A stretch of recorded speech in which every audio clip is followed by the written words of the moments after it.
राम राम जी साਰਿਆਂ ने। कल एक वकील भाई दौरा बैठा था, उसने घटना सुनाई, दिल ने छू गई।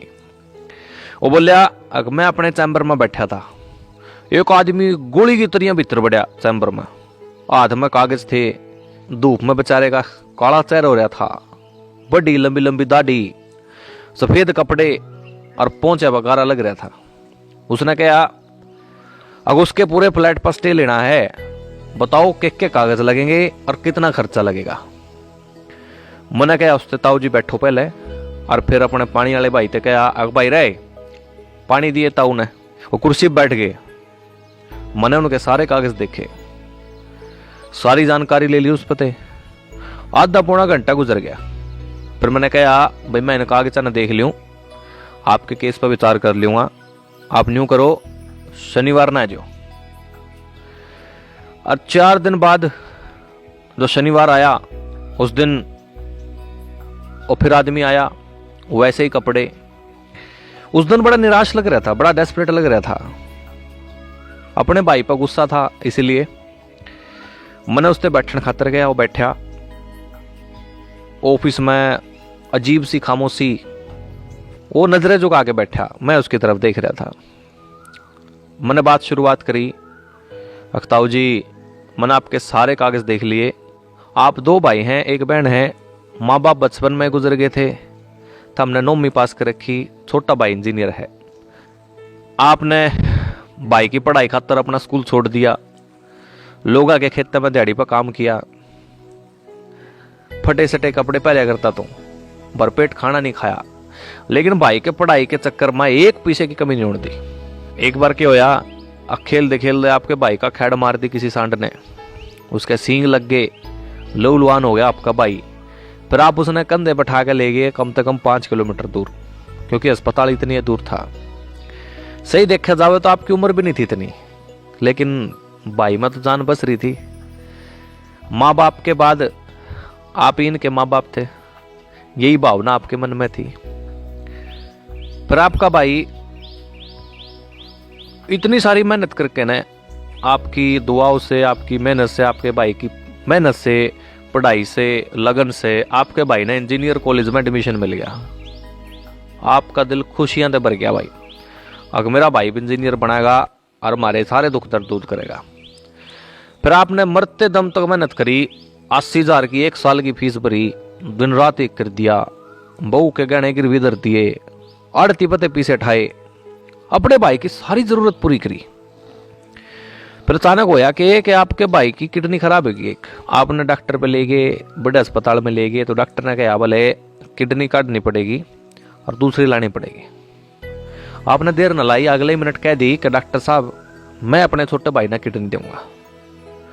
और छोटे भाई थे बोले आपके भाई तना बड़ा अफसर बनना है, एक किडनी में तेरा गुजारा नहीं होने का, मैं तो बुढ़ा लिया हूँ, मैं तो एक किडनी में गुजारा कर लूंगा, और दिन भी कितने हैं मेरे, कोई दिक्कत नहीं। यह कह के बड़े भाई ने यानी आपने उस छोटे भाई से किडनी दे दी। फिर वो भाई मास्टर करने के लिए हॉस्टल में रहने लग गया।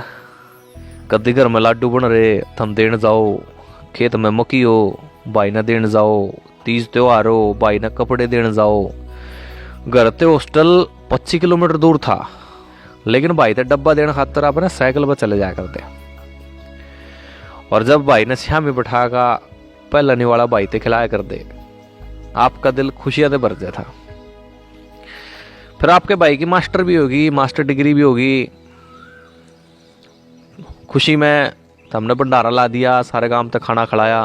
फिर वो है कि छोटे भाई ने ब्याह कर लिया, और ब्याह में गलत बात ये रही छोटे भाई की कि उसने आपसे पूछा नहीं, उसने को कॉलेज में पढ़ने वाली छोरी गिल्ला है, ब्याह कर लिया। आप तो सिर्फ वहां गए थे क्योंकि आपकी परमिशन तो थी नहीं ना, आपसे पूछा गया था, लेकिन फिर भी आप भाई की खुशी में खुश थे। भाई को नौकरी लग गई, 3 साल पहले उसकी शादी हुई थी, और शादी के बाद भी बोझ आप पे ही था, लेकिन अब भाई की नौकरी लग गई तो आपका बोझ कुछ हल्का होने वाला था। पर इस हंसती खेलती जिंदगी में आप दोनों के भाइया के प्यार ने पता नहीं किसकी नजर खा गई भाई। शादी के बाद ने भाई ने आना बंद कर दिया। पूछा तो कहा बहुत वचन दे रखा है, और आपने पूछा भाई पीछे पासे तो दे दिया अगर थोड़े बहुत, तो उसने कहा अभी पीछे नहीं दे सकता, मेरे पर कर्जा है। तो आपने पूछा कर्जा किस बात का भाई? बोले एक फ्लैट लिया था, फ्लैट खातर पीछे करते आए भाई, अब पीछे एक लोन लिया था। तो आपने समझाया, बोले लोन लान नहीं लिया करते हैं, पटना पटाया घर का घर उजड़ जाए है, ये वो आपने समझाने की कोशिश करी। तो छोटा भाई बोला कि भाई आपने कुछ नहीं पता है, तो गांव का गंवार है, ठीक है, तो न्यू कर आप तो बोले हो आधी खेती बेच दे और मैंने पीछे दे दे। वकील बोला इतना क्या, मैं रुक गया। इतनी देर में वो चाह पानी वाला भाई चाह ले आया, मैंने चाह पी, और फिर वकील ने पूछा ताऊ ते, ताऊ तनु चाह है के अगो फ्लैट भाई ना देखा है, उस फ्लैट पे स्टे ले लियो मैं, यू चाह है तो ताऊ बोला हाँ मैं यू चाहूँ। मैंने कहा हम स्टे ले सकते हैं, कोई दिक्कत नहीं है। वकील बोला अगर हम तो स्टे ले सकते हैं, कोई दिक्कत नहीं है, भाई के प्रॉपर्टी में हिस्सा भी मांग सकते हैं, क्योंकि भाई होने के नाते हम लोग ये कर सकते हैं, लेकिन पर एक बात है। बोले के बोले तना उस खातर खून पसीना एक कर दिया। बोले हाँ वो मिलेगा तना वापिस? बोले ना। ताऊ बोले अकना। बोले तना अपनी किडनी उससे दे दी, वापिस मिलेगी? बोले ना वापिस नहीं मिलती। बोले तना उस खातर जो कुछ भी आज तक करया, जितनी जिंदगी में तना उसका खर्चा करया, पढ़ाई करी, प्यार दिया, वापिस मिलेगा? बोले ना। मन लगा इन सब चीज़ों के सामने उस फ्लैट की कोई कीमत नहीं है। ताऊ भाई की नीयत फिर गई, वो अपने रास्ते चले गया। अब तो क्यों फिर अपने आप ने खोटा को आवा है? ओ यार वो भिखारी लिख गया, तू तो दिलदार था और दिलदार है और दिलदार रहेगा तो दिलदार रहो। ताऊ तेरा हाथ ऊपर था, ऊपर है, ऊपर ही रहोगा तो ऊपर ही रख, क्यों उस भिखारी के पल्ले पड़ा है?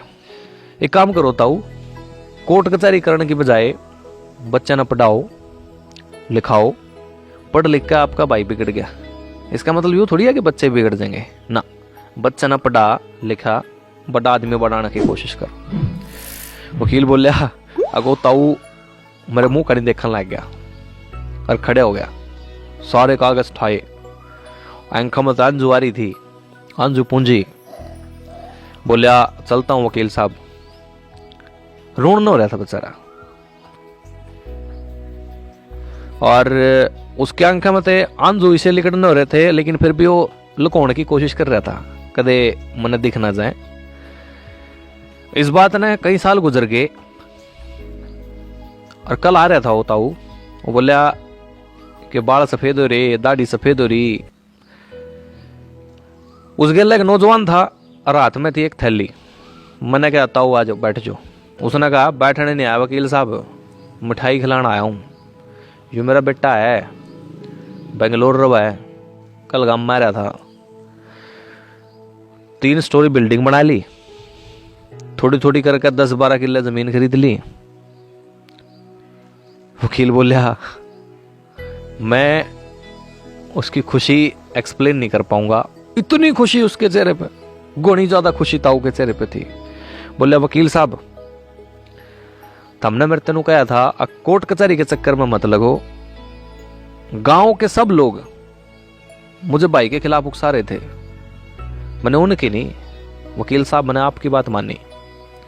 मैंने अपने बच्चों को लाइन से लगाया और भाई के पीछे अपनी जिंदगी बर्बाद नहीं होने दी। एक बात बताऊं आपने, कल मेरा ओए भाई पैर छू का गया है मेरे और बोलिया माफ करते भाई। वकील बोलिया आख मैं हो मिठाई का पेड़ा खा रहा था, मेरे हाथ में रह गया हो, ना मुंह तक जाए ना हाथ तक रहे, मेरे आंसू टपक के गिर गए। वकील बोलिया कि भाई मैं रो पड़ा। इस हृदय स्पर्शी घटना का अगर हम मोरल ढूंढे ना, तो मोरल सिर्फ इतना है कि अगर हम अपने गुस्से ने सही दिशा दे देना, पर जिंदगी में पछताने की जरूरत नहीं पड़ेगी। आशा करता हूं कि इस बात से आपने कुछ सीखा होगा, समझा होगा, और अपनी जिंदगी में गुस्से का सही इस्तेमाल करना आप सीखोगे, समझोगे। और बस इतना ही। जय हिंद, जय भारत।